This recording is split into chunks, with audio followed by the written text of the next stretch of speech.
L'une des meilleures façons de sortir de sa zone de confort, c'est aussi d'arrêter d'avoir peur de l'inconnu, chers téléspectateurs. Il y a un adage qui dit « qui ne risque rien n'a rien ». Alors osez, n'hésitez pas à oser, car cela payera, cela finira toujours par payer. Alors bienvenue à tous dans ce nouveau numéro de Mon Business. C'est donc par cette citation ou alors par cette réflexion que j'ai voulu introduire ce nouveau numéro. Un nouveau numéro qui vous mettra en lumière l'entreprise Mwaka Pictures. Et sur ce plateau, nous serons avec le fondateur de l'entreprise. C'est parti, on se retrouve juste après. La photographie est un secteur en vogue, surtout auprès des jeunes Congolais. Mwaka Pictures, jeune et ambitieuse, cette start-up a misé sur les secteurs de la photographie avec pour objectif de se faire un nom et d'assurer la relève. Avec de la passion et de la détermination, Mwaka Pictures vous garantit un travail de qualité en toute ponctualité.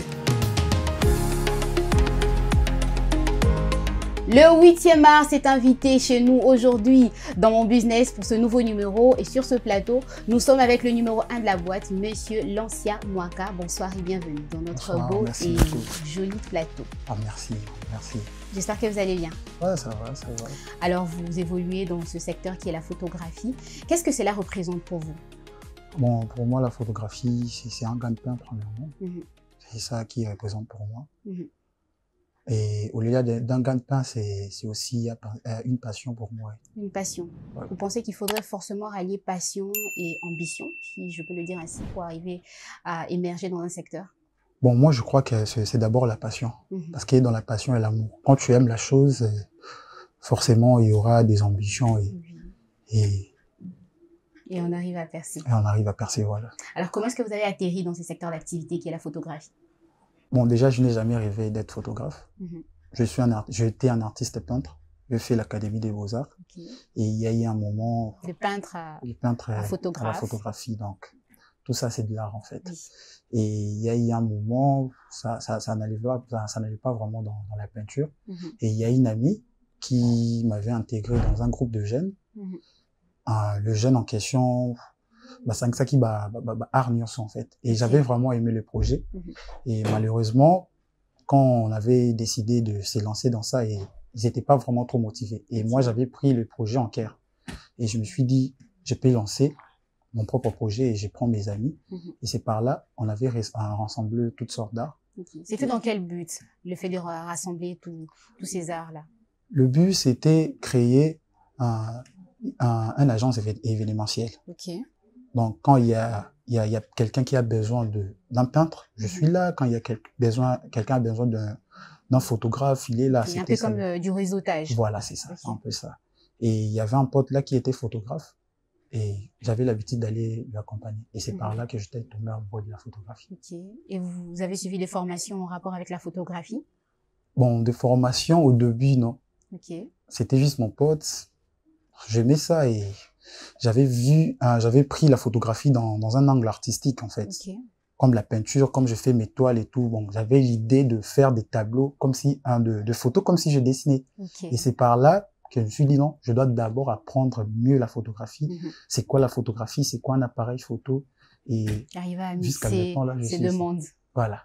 Alors, c'est quoi la particularité que vous pensez avoir apportée dans ce secteur d'activité? Bon. Parce que la photographie, les photographes, aujourd'hui, on en trouve tout plein. C'est quoi ce qui vous démarque, vous, des autres photographes? Bon, comme je vous ai dit, je suis un photographe artiste. Et je fais la photographie événementielle, mariage et tout. Mais dans l'événementiel, c'est difficile de faire une photo artistique, de faire une photo qui peut parler, qui peut passer les messages. Et moi, je me démarque, même dans l'événementiel, même dans un mariage, je peux faire une photo qui peut faire parler. Capturer un moment. Qui peut même se faire vendre. Qui devient semblable à un art. Voilà. Un tableau. Voilà, c'est ça. C'est ça votre touche de particularité. Voilà, et en dehors de ce que vous venez d'évoquer, y a-t-il d'autres démarcations de votre part en rapport avec ce que font les autres? Premièrement, c'est la qualité. C'est vraiment la qualité. Et qualité de travail. La qualité du travail et puis la qualité de traitement. C'est par rapport au retour que vous avez de vos différents clients? Voilà, c'est ça. Et surtout, dans nos mariages, le marié a tendance à être embrouillé et tout. Mais on est toujours là, on explique le marié, non, il faut faire ça, il faut faire ça, il faut laisser les autres personnes gérer vos trucs pour que vous soyez à l'aise, en fait. Parce que quand le client est stressé, il n'arrive pas à faire certains trucs. Mais quand il donne une expression pas trop bonne, par rapport à la photographie et ça va pas aller. Vous orientez donc. Voilà, c'est un peu ça. Ok. D'autres particularités dans la liste? Non, je crois par rapport à rendre les images le plus vite possible. Ok. Au niveau de la ponctualité. Au niveau de la ponctualité, donc après 24 heures, on fait de notre mieux de traiter les photos et il y a une personne qui vient vous livrer les photos direct dans une clé USB et des albums photos. Et au niveau traitement de clichés, de photos? Ouais, c'est quoi la particularité que vous pensez avoir emmené? Bon, chaque événement a son retouche premièrement et tout. Il y a des événements qui exigent le noir et blanc, il y a des événements qui exigent la qualité normale et tout. Donc, ça dépend des clients. On écoute le client. Moi, lui, il veut un traitement simple. Il y a d'autres qui veulent exagérer et tout. Donc, on fait de notre mieux d'écouter le client pour arriver à un bon résultat. Voilà. Alors aujourd'hui, vous avez fait un moment dans ce secteur d'activité qui est la photographie. Vous avez un bon retour. Est-ce que vous avez mis un système de feedback pour que vos clients vous donnent un retour par rapport à ce que vous faites comme travail sur le terrain? Ah ouais, bon, déjà, je vous ai dit que je suis un artiste. Et un artiste, le critique, c'est vraiment, ça aide à évoluer en fait. Quand tu n'es pas critiqué, ça va pas t'aider à évoluer. On est toujours là à écouter et à regarder les autres. Donc, c'est vraiment important d'écouter les critiques. Et vous avez un bon feedback jusqu'ici? Ouais, jusqu'ici, de la part de vos clients. Voilà. Ils recommandent ensuite? Est-ce qu'il y a... Ouais. Bon, jusqu'ici, ça va. Il y a toujours des clients. Quand je fais un événement, après ça, il y a des gens qui apprécient. Et je me dis, c'est qu'il y a un bon rendu. Et très souvent, les gens, ils s'attardent sur quel genre de compliments? Lorsqu'ils reviennent ou alors lorsqu'ils font passer l'information? Bon, la plupart des gens, ils disent que j'ai une touche particulière, je m'y mets vraiment à fond. Donc les photos parlent. Ils sentent vraiment l'amour. Donc, comme si... Ils sentent la passion, voilà. Comme si c'était mon propre mariage ou mon propre événement ou de ma sœur et tout. Donc, je me donne vraiment à fond dans ça et tout. Et je fais de mon mieux d'arriver le plus tôt possible. C'est ça que la plupart des clients me disent. Donc, vous êtes ponctuel. Voilà, je suis Alors, ponctuel. chers téléspectateurs qui nous suivent, qui aimeraient en tout cas s'offrir au service, sachez que Mwaka Pictures est ponctuel, il est passionné et il fait un travail de qualité. Ouais, c'est ça. Alors, c'est quoi les difficultés que vous pensez avoir relevées dans ce secteur d'activité qui est la photographie? Premièrement, c'est entre nous, les photographes et tout. Il y a des photographes, il y a des jeunes qui se réveillent le matin, il s'est dit, il est photographe, et il part, il fait des événements, je sais pas, à $20 et tout, et ça nous dérange, en fait. Il y a des gens il y a des photographes qui prennent la photographie par deuxième position. Mais il y a des gens, la photographie, c'est vraiment leur vie et tout. Donc, c'est toute une vie pour eux et tout. Et c'est là, ça dérange vraiment trop. Ça dérange vraiment trop. Et il y a certains clients qui nous négligent, en fait. Et donc, vous déplorez le côté amateur. Côté amateur et tout. Dans ces professions. Il y a des clients qui se disent, la photographie, c'est rien. Tu vas juste prendre l'appareil, tu déclenches et tout. Et les clients qui vous sous-estiment. Voilà, c'est un peu ça. C'est par rapport à quoi? C'est par rapport peut-être au montant demandé que les clients prennent ce genre de langage? Je crois que c'est par rapport à ce que je viens de dire, par rapport à nos propres collègues, en fait. Quand tu pars chez une autre personne, te dit, je fais un mariage à $20. Et tu pars chez une autre personne, te dit à 500. Et le client va se dire quoi? Les clients vont certainement se poser la question de savoir pourquoi cette différence. Pourquoi cette différence? Et à cette question-là, qu'est-ce que vous, personnellement, vous répondez? Bon, à cette question-là, je me dis, déjà, le matériel coûte très cher. La personne, donc, il a demandé. Je sais pas s'il utilise quel matériel. À part les matériels, la photographie, pour moi, je parle de moi, pour moi, c'est vraiment un travail. C'est comme je l'ai dit au début, c'est un gagne-pain. C'est vraiment un travail. Donc, je dois me retrouver dans ça. Et vu que j'achète les matériels à un prix exagéré, donc je dois taxer à un prix que je dois me retrouver. À part ça, il y a aussi la qualité. Il y a aussi des efforts. Et Mwaka Pictures, c'est toute une boîte, en fait. On travaille avec des gens, il y a des élèves. Et tout le monde doit gagner dans ça. Et vous formez aussi? Oui, bien sûr. Ouais, j'ai plusieurs élèves. Donc Mwaka Pictures, en dehors d'être une entreprise tournée vers la photographie, vous formez également des élèves pour qu'ils soient une relève, en quelque sorte. Ouais, c'est impossible de travailler seul, en fait. C'est impossible. Tu imagines, un samedi, tu peux avoir 2-3 mariages, tu dois envoyer les autres. Et avec quel objectif vous avez mis sur pied Mwaka Pictures? Parce qu'on sent de la photographie à l'intérieur, il y a un tout petit peu de la formation, il y a la peinture un tout petit peu. C'est avec quel objectif derrière Bon. que vous avez mis sur pied cette entreprise? Moi, Capicture, pour moi, c'est toute une vie, en fait. La photographie m'a donné la chance de devenir ce que je suis. Okay. Et je m'attendais pas. Moi, je m'attendais à faire de la peinture et faire des expositions et tout. Mais il y a la photographie. Donc, ça m'a vraiment donné de la valeur aux yeux du monde et tout. Et j'ai appris gratuitement, j'ai fait de mon mieux pour devenir ce que je suis. Et je vis des jeunes au quartier et tout. Il y a des autres, il y a pas moyen d'étudier et tout. Je me suis dit, pourquoi pas former ces jeunes et travailler avec eux ensemble. Okay. Et le but, le but, c'est vraiment avoir plusieurs studios, en fait. Avoir plusieurs studios, et c'est ça un peu ça. Et par rapport aux objectifs fixés, vous pensez les avoir atteints à combien de pourcentage jusqu'ici? On sait que vous êtes une start-up, c'est au tout début, mais pensez-vous quand même que vous êtes en voie de réaliser ce que vous avez eu à fixer comme objectif? Puisqu'aussi je suis dans une bonne voie, en fait. Ça va. Je suis qu'à 30%, en fait. J'ai une longue chemin à parcourir. Vous avez un long chemin à parcourir. Voilà. Alors, jadis, la photographie, comme vous venez de le dire, c'était plutôt un métier méprisant ou alors un métier qu'on minimisait. Aujourd'hui, la photographie a pris de l'ampleur. Pourquoi, selon vous? Bon, déjà, avant la photographie, tout le monde est négligé parce qu'il n'y avait pas vraiment de formation sur ça. Il n'y avait pas des écoles ou des universités pour ça. C'est logique que ça soit négligé, en fait, en termes des études. Okay. Parce que tout parent préparait son enfant, aller à l'école et puis aller dans un bureau pour travailler. Mais aujourd'hui, c'est plus le cas. Il y a l'Académie des Beaux-Arts qui a lancé, le département de la photographie. C'est déjà une valeur, en fait. Et je peux dire comment, aujourd'hui, la jeunesse congolaise, je vois déjà tout garçon ou une fille, quand il essaie de se lancer dans de petites choses, même vendre je peux dire comment, des sandales et tout, tu vois, il s'y met, il donne ça de la valeur, il donne de l'amour. Donc, c'est premièrement la considération de la chose et l'évolution dans laquelle le monde se passe. Donc, c'est normal que la photographie prenne de la perte. Et puis, ça paye bien. Et aussi, aujourd'hui, l'image, c'est très important, en fait, pour la visibilité et tout. Et tout le monde veut devenir tiktokeuse, influenceuse et tout. Donc et les entreprises aussi veulent se mettre en avant. Voilà, c'est ça. Donc, quand il y a un photographe, donc, du coup, il y a vraiment de la valeur, en fait. Donc, c'est un peu ça.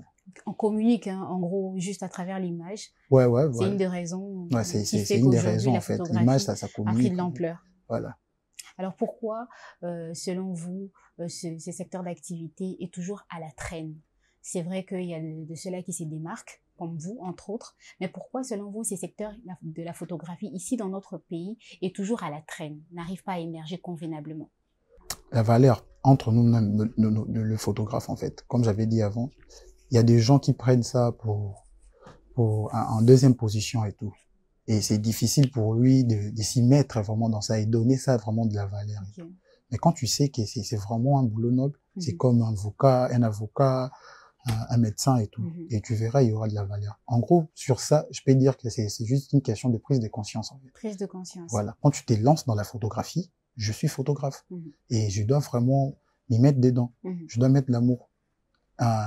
Dans un tel prix, je peux pas faire. Moi, je fais dans ça, Je crois que si tout le monde a comment raisonner, bon, il y aura vraiment de l'équilibre sur ça. Alors ça, c'était au niveau de vous, photographes, et au niveau de l'État. L'État doit faire quoi pour arriver à faire émerger les choses de votre côté? Bon, déjà, tout le monde veut être photographe et tout. Tu te réveilles un matin comme ça, je suis photographe, tu achètes un appareil professionnel. Voilà. Et l'État, il n'y a pas vraiment de statut juridique sur ça et tout. Tout le monde veut être photographe, tu sors comme ça, mais il y a pas, l'État ne régularise pas ces choses, en fait. Je crois, l'État doit juste mettre des bases sur ça avant de faire sortir un appareil ou avant de devenir photographe. Tu dois exercer dans voilà, tu dois commencer à exercer. Il y a l'Académie des Beaux-Arts et tout, et puis avoir des papiers sur ça. Et là, je crois, tout le monde va respecter ça, la photographie. Exactement. Alors, Monsieur Mwaka, dites-nous, c'est quoi le projet le plus fou sur lequel vous aimeriez bosser ou alors réaliser? Un rêve, quoi, dans le secteur de la photographie. Un rêve à réaliser, bon, Un rêve fou, hein? Un grand. Bon, je voulais être photographe sportif. Okay. Et aller capturer les grands moments dans des grands moments dans sportifs. Bon, le football, en fait. J'aime beaucoup le football. Ah, okay. Voilà, le football. Être là à Barcelone, tu es là, tu prends des photos et tout. Je crois que c'est ça, c'est un projet le plus fou qu'elle. Ouais, c'est quand même, c'est votre rêve, hein. Ouais, c'est un rêve, c'est un rêve le plus fou. Ok. Alors, pour une personne qui est intéressée par vos services, une personne qui aimerait vous engager, peut-être pour couvrir un événement, comment doit s'y prendre cette personne pour arriver à entrer en contact avec vous? Bon, déjà, il y a nos pages sur Facebook, Mwaka Picture, et sur Instagram, Mwaka Photographie. Sur TikTok, Mwaka Picture. Il y a aussi le numéro de la personne qui va vous accueillir. Il y a le 082 80 77 229.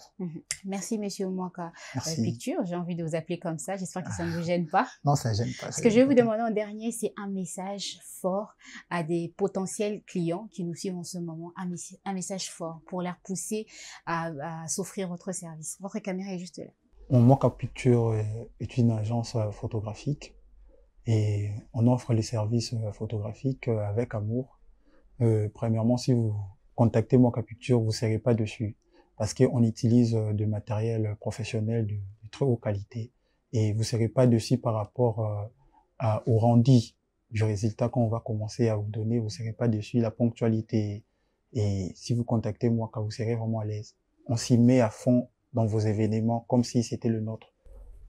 Passionné, ce que moi j'ai retenu en tout cas de Mwaka Picture, une entreprise tournée vers la photographie, une entreprise de personnes passionnées. Vous vous mettez à fond pour arriver à livrer le travail fait dans un délai bref. Voilà, vous êtes ponctuel également. Voilà, merci monsieur Lancia Mwaka, c'était un plaisir pour nous de vous recevoir sur notre plateau.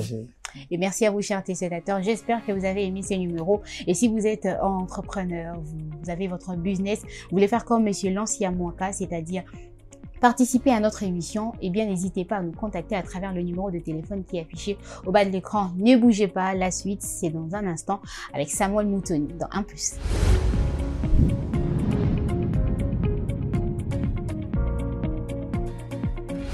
Et la cerise sur le gâteau vous est apportée par Sam Moutoni dans 1+. Bonsoir Sam et bienvenue. Bonsoir Leïla, merci de m'accueillir à nouveau.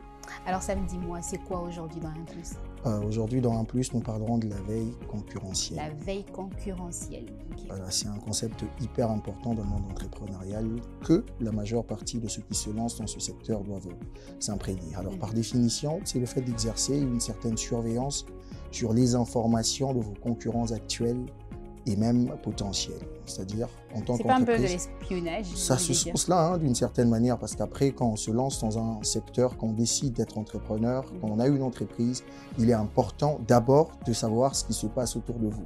Parce que vous ne pouvez pas vous réveiller un matin comme ça, vous avez un produit, vous présentez à la population, sans savoir si c'est un besoin peut-être pressant, parce que après, vous avez envie de faire des gains, il y a la population qui a besoin de satisfaire, voilà, un besoin pressant, permettez-moi cette tautologie. Donc, c'est une manière pour l'entreprise de surveiller comment est-ce que le marché évolue pour avoir cette manie-là à se réinventer et à réorganiser sa stratégie marketing. Alors, c'est quoi la pertinence d'une veille concurrentielle au sein d'une entreprise?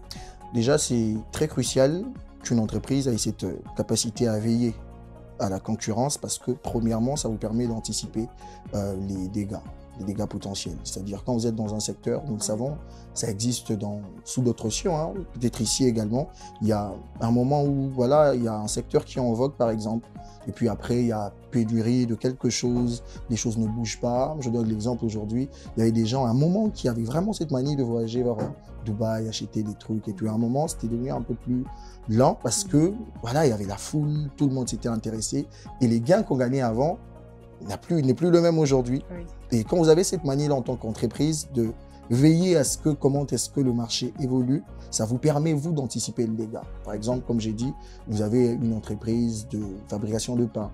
Si vous êtes informé que là où vous vous ravitaillez, vous approvisionnez en farine, il y a pénurie, votre gestion va être évaluée, va être réorganisée en fonction de cette pénurie-là. Mais lorsque vous avez un stock que vous utilisez juste comme ça, et puis après il y a pénurie, c'est possible que vous tombez en faillite. Deuxièmement, ça vous permet de, comme j'ai dit, vous actualiser. Aujourd'hui, avec la venue d'Internet, avec la technologie qui évolue, beaucoup de choses se passent en un instant. Et lorsque vous êtes entrepreneur, vous avez un chargé de marketing, il doit avoir ce regard un peu plus large, un regard en W, c'est-à-dire ne pas seulement être focus sur ce que vous faites, mais aussi voir comment est-ce que les autres fonctionnent. Est-ce qu'ils ont un nouveau produit? Est-ce qu'il y a des mouvements de leur côté, par exemple chez leur personnel, qui peut être un atout pour vous, on peut le dire aussi. Il y a une entreprise qui perd quelqu'un qui a été un as, par exemple, pour les gains qu'ils ont eu à faire précédemment. Par exemple, un stratège marketing, un motion designer, il a vraiment été un atout. Vous appréciez le travail qu'il faisait. Après, vous vous rendez compte que, voilà, il y a peut-être un mauvais traitement là-bas, il peut partir. Ça peut être un atout pour vous, un pion qui peut vous aider à atteindre vos objectifs. Et troisièmement, pour terminer, la veille concurrentielle vous permet, vous, en tant qu'entreprise, de demeurer dans le secteur. Parce qu'après, c'est possible que vous deveniez archaïque parce que les choses évoluent. Les consommateurs, chaque jour, ils ont des nouveaux besoins. Vous pouvez avoir une certaine valeur ajoutée que vous apportez, mais après, un matin, il y a une entreprise à gauche qui ajoute quelque chose et la foule va de ce côté-là. Donc, si vous vous actualisez, vous êtes là en train de vérifier comment est-ce que le secteur avance, vos concurrents, qu'est-ce qu'ils font? Est-ce qu'il y a un nouveau produit? Il y a un petit mouvement de leur côté? Qu'est-ce qu'ils ont adapté dans leur marketing? Quand vous êtes informé de tout ça, ça vous permet, vous, de vous actualiser, de réorganiser au fait votre stratégie pour rester toujours actuel. Alors, c'est un peu comme un œil prévoyant qu'on a sur la concurrence. Exactement, c'est exactement ça. Parce qu'après, comme j'ai dit, quand on se lance dans un secteur, il est impeccablement, comme je le dis, c'est vraiment important. C'est hyper important de s'informer, d'avoir un peu des oreilles qui entendent partout. Parce que vous voulez que votre produit reste, vous voulez que votre entreprise demeure. Et si vous êtes capable de regarder les autres, ce n'est pas pour faire du copier-coller, parce qu'il y a aussi ces risques-là, quand on a cette manière de regarder les autres, à perdre son originalité. Mais ça va vous permettre, vous, de vous adapter au secteur pour que vous ayez toujours cette touche que les autres peuvent chercher et venir retrouver chez vous. Exactement, Sam Anthony. Alors, c'est quoi les risques qu'encourt une entreprise qui ne met pas en place ces services de veille concurrentielle? Voilà, le premier, c'est déjà, vous serez dépensier pour rien. Parce qu'après, si vous vous éternisez sur votre plan que vous avez au début, à un moment donné, les gens vont voguer vers d'autres horizons parce que les autres ont eu à s'adapter à la vague de la technologie. Vous deviendrez archaïque après. Parce que les consommateurs, comme je l'ai dit, ils aiment la facilité de fois. C'est-à-dire, plus le temps passe, plus il y a des innovations, plus il y a des adaptations. C'est possible qu'une entreprise paye, voilà, un webmaster qui crée une application qui vous permet de mieux gérer vos clients même à distance. Quand une entreprise concurrente part payer ce webmaster-là, et que vous restez avec votre système, que voilà, vous devez venir encore à la maison des clients pour avoir cette manière, avoir leurs besoins, ça va vous mettre en retard. Et avec le temps qui court, les gens aiment les choses qui se facilitent. Donc, quand vous n'avez pas cette manie-là à regarder la concurrence, à faire l'étude du marché, vous arriverez à un moment où voilà, vous deviendrez antique et les gens vont aller ailleurs, là où les choses évoluent avec la tendance technologique. Exactement. Merci Samuel Muntoni. Ça a été un plaisir. La veille concurrentielle. En tout cas, moi, je viens d'apprendre quelque chose. Exactement. Merci. Et merci à vous, chers téléspectateurs, d'avoir été fidèles à ces programmes depuis le début. Le rendez-vous s'est pris pour très prochainement. Et si vous êtes entrepreneur, vous êtes désiré de vouloir participer à cette émission, et bien notre numéro de téléphone est affiché au bas de l'écran et notre fauteuil est disponible spécialement pour vous. Portez-vous très bien. Très bonne soirée chez vous.